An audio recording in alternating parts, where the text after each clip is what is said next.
stoked to be back chatting with Dr. Zach Groshell to round off our trilogy of episodes together. And hopefully this is more like the first three Star Wars, in the trilogy rather than how many all up. I think there's about 9 of them now. And so we don't want to go, too on with this. But yeah, I've really enjoyed it, Zach, and hopefully you have as well. But just before we dig into these questions and our 4 points each, just wanted to congratulate you on the release of your book and just tell them it's awesome. And I think, what I mentioned this on social media. What I really love about it is the way that you've written it. You've written a book about cognitive load theory and direct instruction using principles of cognitive load theory and direct instruction. So there's something beautiful about that, and it makes it extremely coherent and it's jam-packed full of useful information. So I highly recommend all of our listeners grab a copy if you haven't already.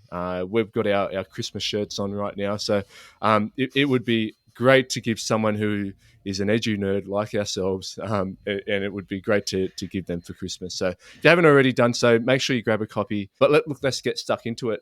Zach, why don't you go first, and we'll dig into the first point.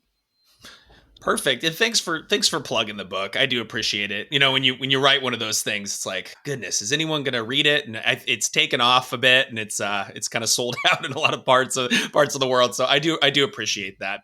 Here's my first item for listeners. Leaders need to start minimizing their focus on evaluations and start maximizing teacher performance. And I'm bringing that to you because specifically in my context in the United States, we are obsessed with evaluation of teacher quality. Essentially, how do we move them up the pay scale? How do we make sure that they are, we can give them a number or a position on a rubric between distinguished and needs improvement and so on. Part of me thinks that would be okay if we did anything with it. A lot of what happens here with evaluations does not lead to firing or promotion or giving a bonus or anything like that. It is simply a formality. And the other thing that I think about with these evaluations is that it would be fine if these rubrics were a lot more accurate. What we have is a problem with inter-rater reliability, where different raters will rate differently on the scale, and there's some estimates to how accurate these really are in terms of the position of teachers on them, and it shows that it's just only a little bit better than flipping a coin in a lot of cases. I think we have a solution to this obsession with evaluation, and that is instructional coaching and helping teachers, giving them support. I think that fills that void just nicely because we all know, as Dylan Williams says, we all know what direction they need to go on that rubric. We're just not very good at locating them on the direction, on the rubric, or even doing anything with that information once we have spent all of that time putting them on somewhere on the rubric. What are your thoughts about that?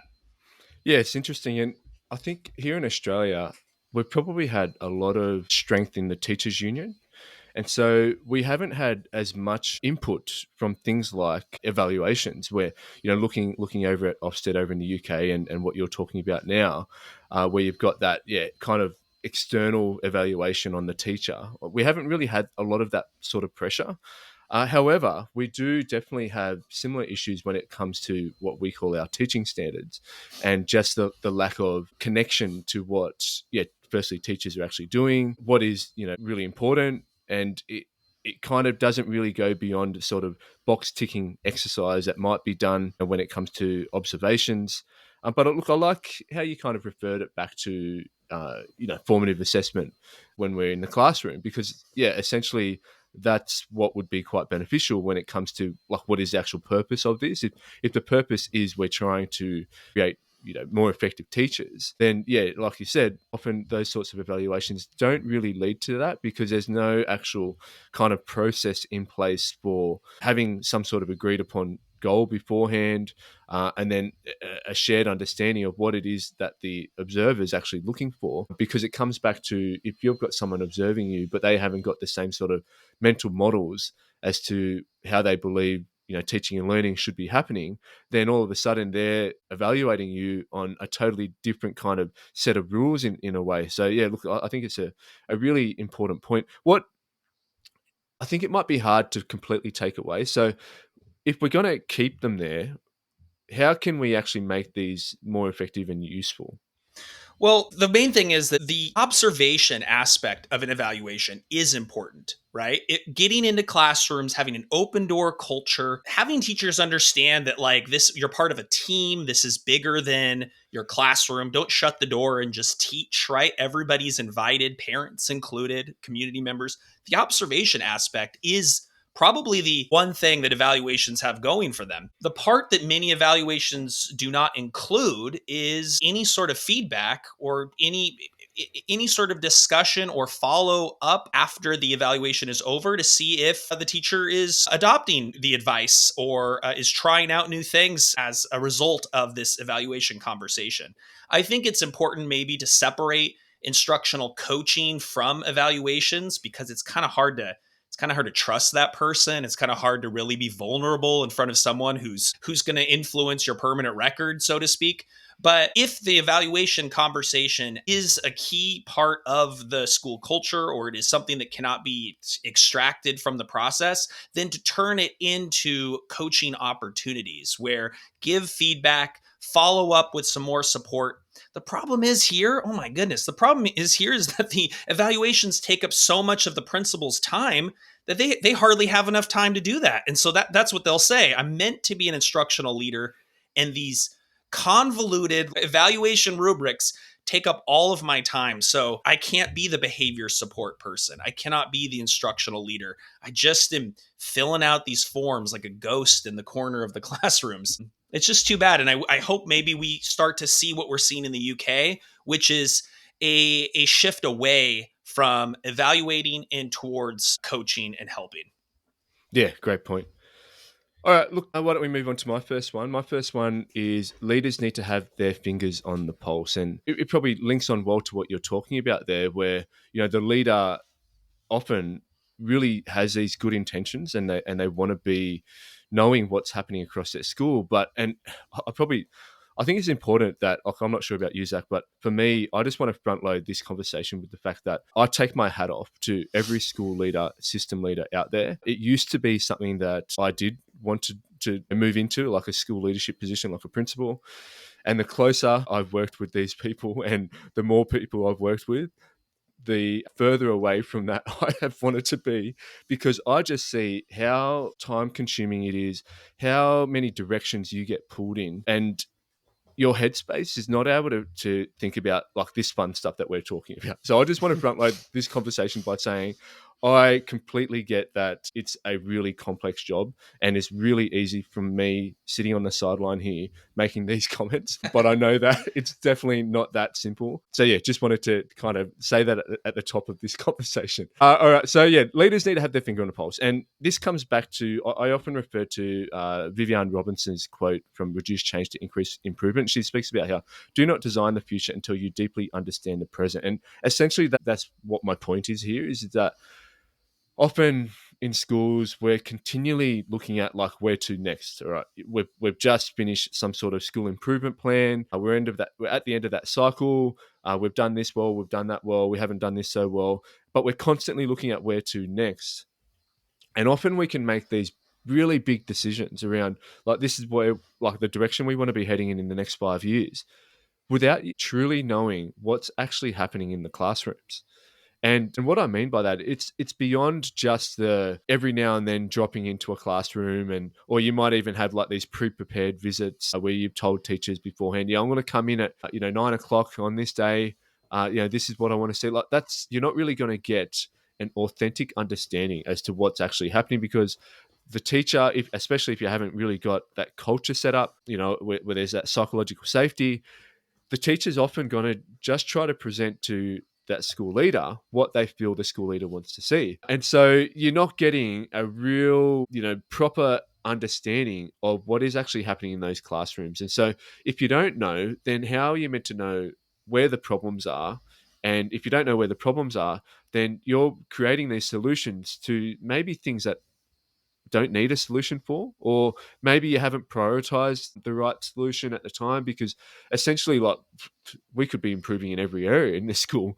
And so you've definitely got to be able to prioritize. But again, if you're just going off what has either been relayed down to you from above, or what you've seen these other schools doing, or again coming back to social media, like this is trending on social media, we need to be doing this. But yeah, you really need to have your finger on the pulse, and you need to know like how are teachers spending their time both in and out of the classroom. Like, coming back to that idea of just how important every second, every minute, every moment is in that classroom. If there's like a lot of kind of slippage in that time, and a lot of wasted time, then there's probably areas that we could tighten up before we really start to look at all these other things that we need to be adding on. So yeah, I just think it's such an important thing to do, but to actually do it properly takes a lot of kind of investment from those school leaders to actually get into classrooms and just sit and observe in a way where you're just kind of checking on things that should already be getting implemented. So you might have like a look fors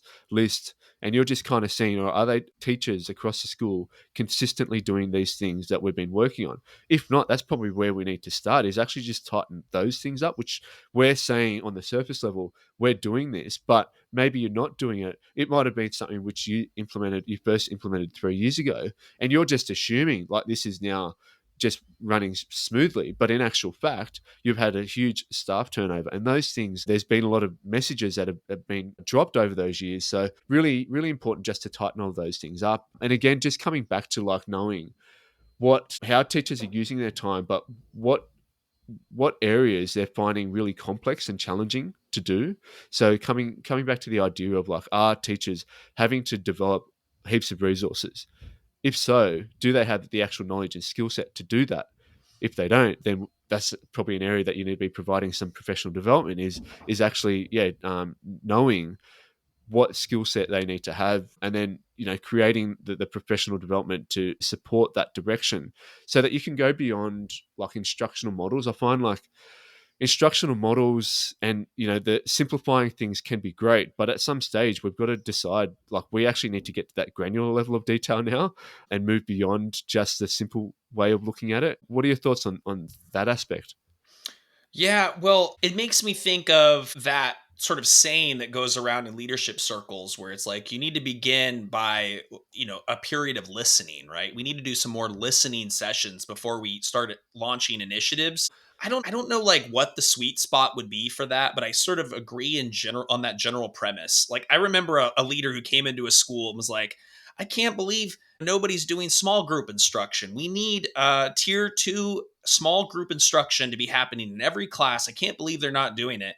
And it made me think, like, I wasn't entirely sure if the principal knew how many classrooms had a space for that, if they had talked about what's the prerequisite for small group instruction, which would be formative assessment, right? If they had realized what our journey had been before with behavior and how behavior feeds in to be able to manage two different groups working simultaneously. And it just was sort of like, this is the secret sauce. This is what my thing will be this year, is small group tier 2 instruction, without doing enough observation of classrooms, without getting in and talking to teachers and seeing perhaps that was a great place to move towards, but it required a bit more analysis, a stage of like inquiring into the building and really getting into the classrooms. So I totally agree with that.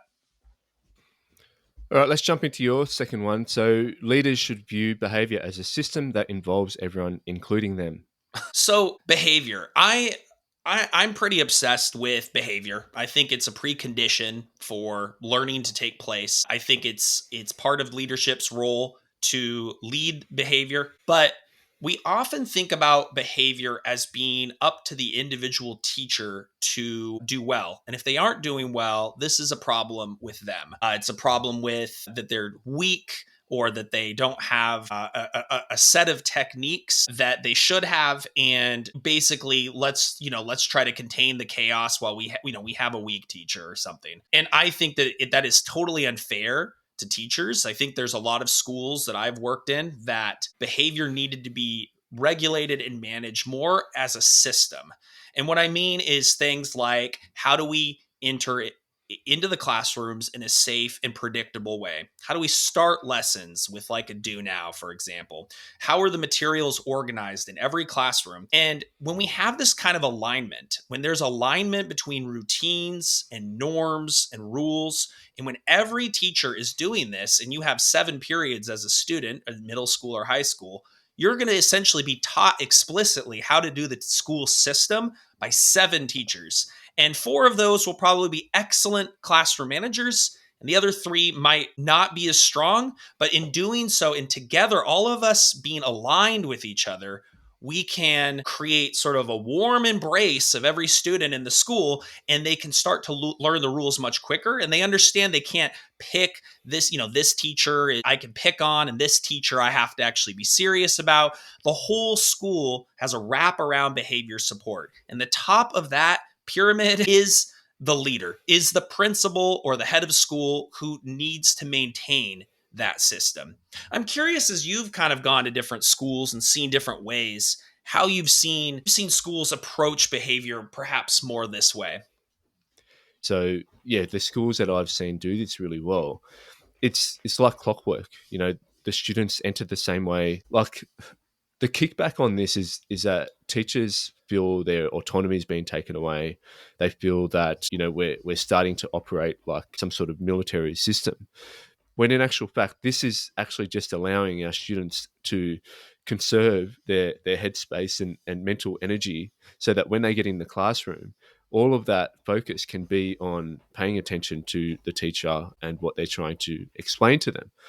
And so, yeah, when I've seen schools do this really well, like there was this one school in particular where it had one of those buildings full of glass classrooms. So you could stand at one end of the building and you could look through to the other end of the building and see every single classroom.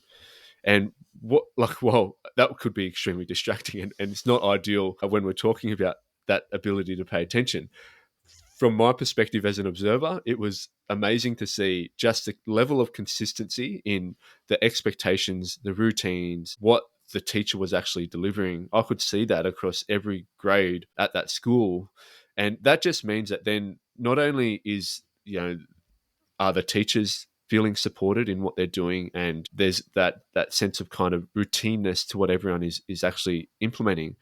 It also then ensures that we have less variance in how the curriculum's actually delivered, because we're getting to the teaching a lot faster. It's not like you have these gun teachers that they've just got it. They've got the knack of being able to get the kids into the classroom, get them going. They're on top of every single kid. It's like they've got eyes on the back of their head. Rather than relying as those individuals just having it, this sort of system ensures that the our weakest teachers, there's less of a gap between our top end teachers and our weaker teachers, and it just supports everyone. So yeah, I think it's a great point. And I do like how you've highlighted like the leaders need to be on top of this as well. It's not just a classroom level thing, but yeah, teachers actually feel extremely supported when they know that the leaders are leading this from the top. Yeah, I mean, the glass classroom example may have triggered me just now because I went into a school where we didn't have glass classrooms, but we had everything facing the hall or the corridor was glass, right? And so what the whole idea was is if a parent came in, they could walk and see their kid teaching, their kid learning, and see their teacher teaching without needing to enter, or you could walk around and you could see learning and all the different subjects and how they differed and so on. And when I went to this school, I saw every single blind down was all brought down, and it wasn't my goal to make those blinds go up. But I basically, when we implemented a real behavior system at this school, we could promise the teachers, you can have those blinds up because there will not be kids in these hallways knocking on your windows or, drawing a marker across as they walk to the bathroom. I guarantee you, with this behavior system, with me and the leaders around here on it with a radio in our hands, you will not see a kid slam their hands on the windows any longer. And all the blinds went up, right? All the blinds were up. All of a sudden, the dream of the open classroom was achieved because the leaders got themselves involved in the behavior. Yeah, it's really interesting, isn't it? How the actual physical environment can have such an impact, and often these places are developed by architects who have actually no idea as to like what works in the classroom. Let's go to yours. I love this. We could talk about behavior forever, but so you're going to focus now on clear communication being key.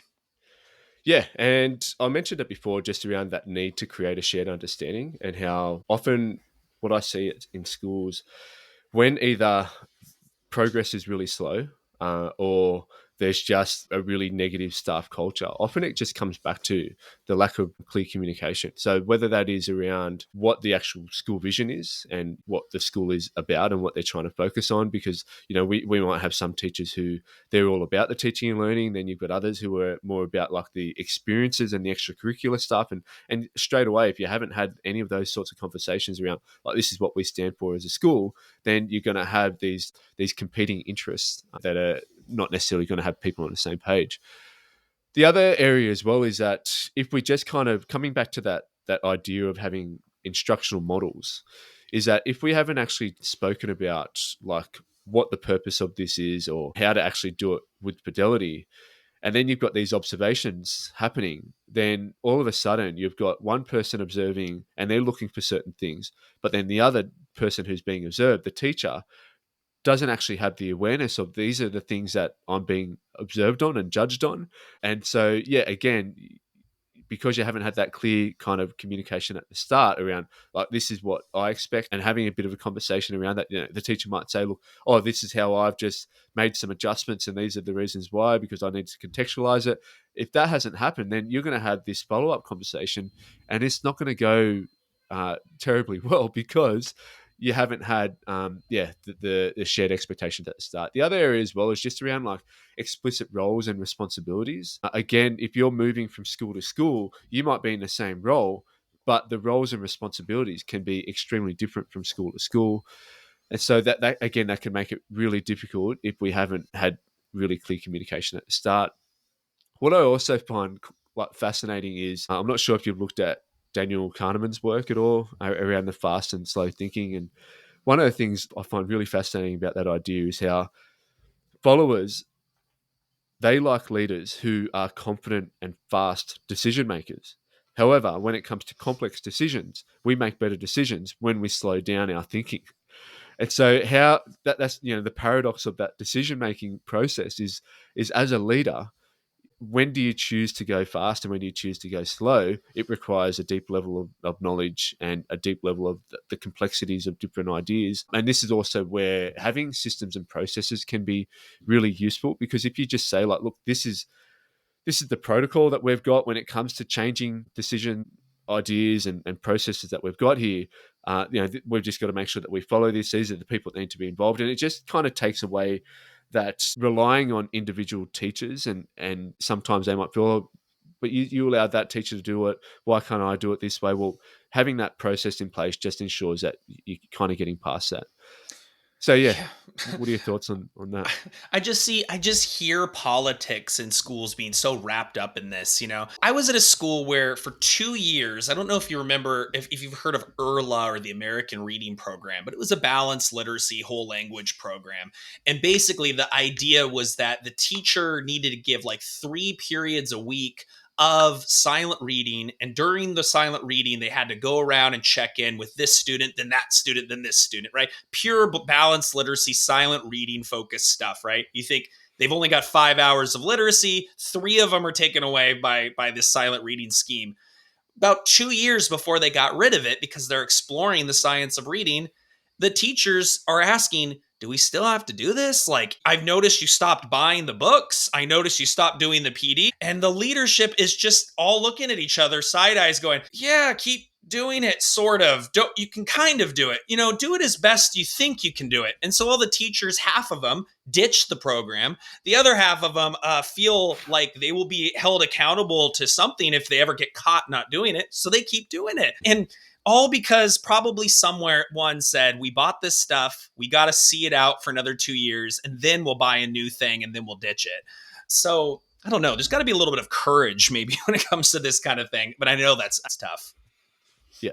Yeah. And I think it just comes back to the idea of how the leaders need to have the knowledge base, because otherwise, we do we kind of float in this space of allowing everything to kind of come in, all of these ideas, because we want to keep everyone happy. So a teacher, they approach a school leader and say, oh, look, I saw this idea, can I give it a go? And then the leader's like, yeah, let's give it a go, not thinking about the fact that this actually goes completely against everything else that is happening at the school. And so all of a sudden you're 5 years deep and you've gone down this path without much consideration. So yeah, look, let's move on to your next one. Leaders don't have to be the best teachers on earth, but they do have to know something about instruction. All right, we're going to do one of those big controversial questions that always comes up. Yeah. And that's that leaders, especially the top leaders, right? The person who's really involved in kind of the organizational management of that building, and maybe that district, or that multi-academy trust, as they would say in the UK. It's sort of believed that they do not need to be instructional leaders. They can maybe come from business. They can come from, they have understand management, but they don't necessarily need to understand instruction. And I've always found that to be problematic for a few reasons. One of those things is that a lot of the decisions we have to make in schools are sort of domain specific, right? They are specific to the culture of teaching, to the knowledge base of teaching. And it's very easy to find yourself thinking, this is a good solution. I did all of my pre-work and I got the right people together. And you come to a bad solution or initiative for the school based on the fact that you don't actually know that much about teaching. So I'm saying that another one of the big things that comes up when you talk about leaders is people will say they abandoned the classroom because they weren't good teachers. They became principals and whatever because that was their only way out. They wanted a little more money. They didn't want to face the chalk face every day and these 30 kids. It was too much for them. So they became leaders as their backup plan. I think that principals do not necessarily need to have been the best teachers on earth or need to prove their worth in terms of teaching, but they do need to know what the problems are that teachers face. And all of those are rooted in what is high quality instruction. And I think if you look at the best leaders across the best schools, those we're all so impressed on this show, I'd say that those folks know a thing or two about teaching. Thoughts on that? Yeah, I love the point. And again, coming back to sporting analogies, often the best coaches weren't the best players at all. And if anything, most of the best coaches that I can think of in most sports weren't the best players. And probably part of that comes back to sometimes when you are gifted with certain abilities, you actually don't know what it takes to get good in certain areas because you just found it easy. And so it can be like, again, the curse of knowledge comes into it, where because you know so much or you're able to do things so easily, it can be really hard or really difficult for you to actually explain to novices how to do those things really well. And so that's why, yeah, often the best sort of leaders or people who are able to explain things really well do so from a point of view where they can remember or relate back to the difficulties in learning this new skill or bit of knowledge. So yeah, I think it's a great point. And I think I do also agree that they do need to have some knowledge because otherwise they're just relying on other people and they're not going to the higher up you go, the further away from the classroom you get, the more people you actually impact with your decisions. And so because of that, you need to have some sort of idea, especially around like how learning happens, how effective teaching can happen. As long as you've got like those sorts of principles understood, then you can start to hopefully you can start to put things together so that when these new ideas, new approaches are put to you, you're able to make more informed decisions rather than just kind of hoping for the best. Yeah, great point. And I think about like folks that start a charter school over here or whatever.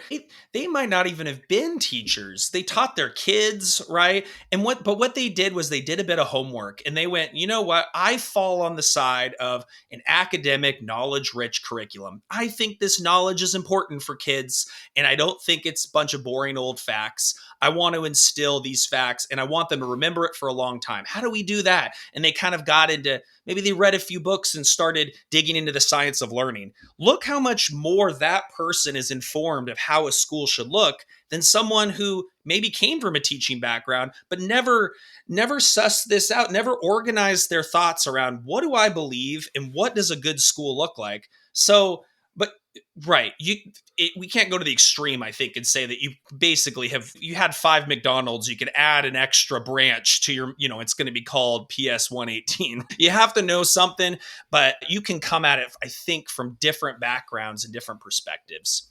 Yeah. Yeah, Look, go ahead. I just want to add on, because you just raised a really important point there, just around how what you're talking about. It's probably more important to have the right mindset about all of this, because if you might have a teacher who they move up the ranks into this school leader position, but they've done so not necessarily because of really effective instructional practice. And so then all of a sudden they're bringing their experiences from the classroom, and that's what they want to spread across their school. And, so for instance, it might be they were one of the leaders in balanced literacy. And so they're now trying to, spruik that across their school. Whereas, we might have someone who, like you've spoken about there, has never actually stepped inside the classroom as a teacher, but they've come in with this really kind of open mindset of, I just want to make sure that whatever we're doing, it's the most effective way of teaching. And just having that kind of thought process of, I'm going to learn as much as possible, I'm going to look at these different ideas, and bringing kind of what they've developed and learned from their business background or wherever, that's probably going to be a lot more effective than the teacher who is just relying on their experience. So yeah, great point. I love it. Let me ask you your next question. I like this one. So leaders need to build a diverse team. Yeah. And look, I'll build on the sporting analogies where, like, in sport, we don't want a team full of players who just play one position. We don't want a team full of point guards or quarterbacks. We need people who can play all of the positions, so that they've got like specific roles and valuable roles. And if we don't kind of make use of their strengths and we try to have them all playing the same way, it's not going to be very effective. If you've got players who are they just want to pass the ball all the time, or we've just got defensive minded players and we're not going to score any points. So we need to have more of a diverse team where we've got people from different backgrounds, having different strengths, different experiences, rather than having a team full of mini-me's, which can be attractive because, often we are attracted to like-minded people. And so when it comes to that sort of hiring process, it might even be subconsciously, we end up moving and gravitating towards these people who think more like us. But that can often just lead to an echo chamber where we've just got our own thoughts being echoed back to us, rather than having people who might challenge us a little bit. And as long as you've got that right sort of culture developed, where people understand that it's not a personal thing when we do challenge, but it's actually, this is part of school improvement, is that we need to just bring up these different conversations so that we can get to the heart of like what we need to do next. And so, yeah, I feel we probably don't pay enough attention to like where our strengths and weaknesses are across our staff team, and we don't look at like where the gaps are. We often just look at, let's just get this person. I think they're the best teacher, but we might not need the best teacher right now. We might need someone who is going to bring some of that extracurricular skill set that we need right now. We might need someone to really drive our sports program or our dance program, and we can kind of upskill them in these other areas. But yeah, I think it's a conversation which we often don't have as teachers. Do you know what I think is a barrier to this? Maybe you disagree with this, but have you ever served on an interview committee where they gave you a order of questions, like a script, and you were not allowed to ask any follow-up or probing questions because that could disadvantage the idea. The intent is positive, is in the right direction. Is we don't want to have our subconscious sort of biases enter into this, and we're gonna give someone who looks like me a lot more of this type of question, and someone who's black or looks different harder questions, and then we kind of, that's the point of it. But what often happens when you follow in lockstep these questions, I've found, is you can't figure out that one thing you want. You see something in this person they can add to my team because they mentioned it in one sentence, but I can't ask a question about that. Have you ever had that happen to you? I don't Oh know. yeah, we have the same system here in Australia. Yeah, it's really frustrating, isn't it? And you just sometimes that like, because it's really a performance, these interviews, right? Mm. Some people walk around their neighborhood with their dog and they rehearse every question, and other ones come in cold. But you come in and you don't answer that one question the way it was meant to be answered. And I just always want to lend a helping hand and see if there's something in that person's background or profile that could help my team. I don't know if there's a good answer to it, because that system's built for a very important reason. But I want to I go improv and freelance outside of it every single time. So we're coming towards the end of our list. I have one more for you, and then you've got one more for us, and we'll close it out. Sounds Leaders good. should move away from one-off PD as the primary means of teacher training. And when I say one off PD, I'm actually going to tell on myself a little bit and a lot of my consulting colleagues out there, which is that we often are asked, can you come in on a Monday or on a Friday and talk about cognitive load theory? Or come in and talk about formative assessment. And these PDs that I put together, I think are awesome. I think that they get teachers talking to each other, they get them moving from table to table and sharing ideas. They're by no means passive. They're interactive. They bring in the research and so on. They're the best I can put out there.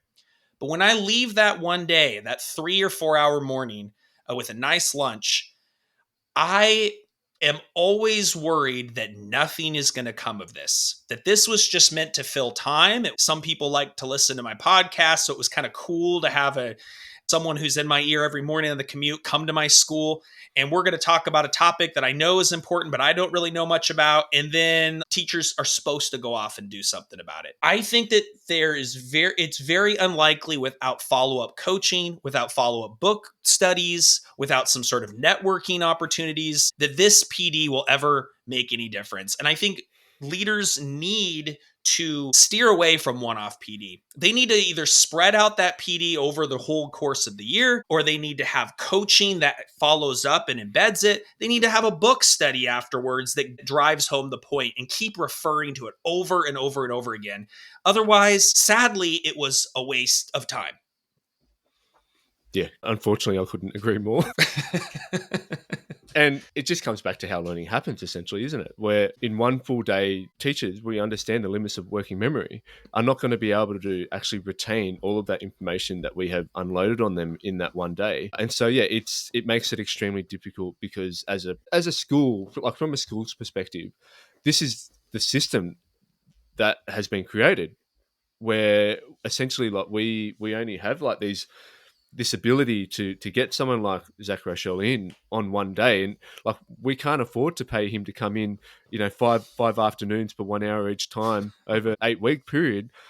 We just can't do that, and he's busy as well, and so we can get him in for one day, and this is what we're going to do. And so, yeah, look, I'm not sure of the exact solution for this, besides having things like Step Lab set up, where you do have almost like this coaching system there available for you, or trying to build up the skill set within the school so that they're actually able to run more of this stuff, or having a system. Often what I'll do when I first start working with schools, I'll have a conversation with them around, all right, look, I'm happy to come in for one day, but what is your actual system that is going to come into play after I leave? What are you going to do afterwards? And so I'll then tie in the back of that one day that I've had with them. All right, I've delivered all of this information to you, but in the afternoon, after lunch, we'll basically focus on that one thing that you're going to take away and work on after today is going to be this. And then we'll unpack that. We'll go through scripting, rehearsing, play it out. And then the follow-up sessions will be through the school, where they'll have like PLC meetings, observations, coaching, that sort of thing. And that will be the follow-up. But yeah, if we don't kind of set up that system beforehand, and there have been some schools where I've actually said to them, all right, well, I think what needs to happen first is, can I work with your school leadership team, and let's actually put together this system so that when I come in, it's not a waste of time. There's actually going to be a follow up, and it's not just going to be some sort of one off PD, as you mentioned, that goes nowhere. I think that's what it is. It's what are we going to do before Zach comes in, right? Or what are we going to do afterwards? And if it's a question of money, right? For me, it makes it for me. I would much rather do 2 or 3 Zooms with some leaders over the next few months that honestly don't earn me any money. If I feel like what we talked about it was intentional, that actually got in and affected kids, right? A couple of things afterwards, follow up meetings, Zooms, for me, that it gives me the peace of mind that what I came in and did is being implemented. And principals do, the best ones do appreciate those opportunities. They'll email me and say, Zach, I just want to let you know these 5 different things happened. We can't have you in again. That was a one time a year thing. But what would your suggestions be? Here are my suggestions. I'll write up a 14-page email to that type of thing, because it just gets me so excited thinking that something as abstract as cognitive load is now making an impact on how they run their routines, how they manage their curriculum materials, and so on. So I just think I would like to empower people listening here who are leaders, right, to ask the trainers and so on, right? Like, what do you suggest we do before you come? What do you suggest we do after you leave? Because I want to get the most out of this experience. Yeah, great point. All right, my last one is good leaders don't care about who is right or wrong. And this is one of those ones where it really comes back to the culture that you've set up, the putting your ego at the door, like leaving your ego at the front door when it comes to making decisions and having these tough conversations. Because what I've learnt about implementing things like the science of learning is that it requires a certain level of humility and humbleness, because in order to implement evidence-based practice, it means that you have to actually make changes to whatever you're doing. And you might even be already doing some good things, but to really align it to the evidence might require you to still change those things. And so that can be really difficult, because we can suffer from things like the sunk cost fallacy, where because we have invested so much time, energy, and money into these different ideas, we feel attached to it and we feel like we need to give it a proper go, and we're giving up if we make a change.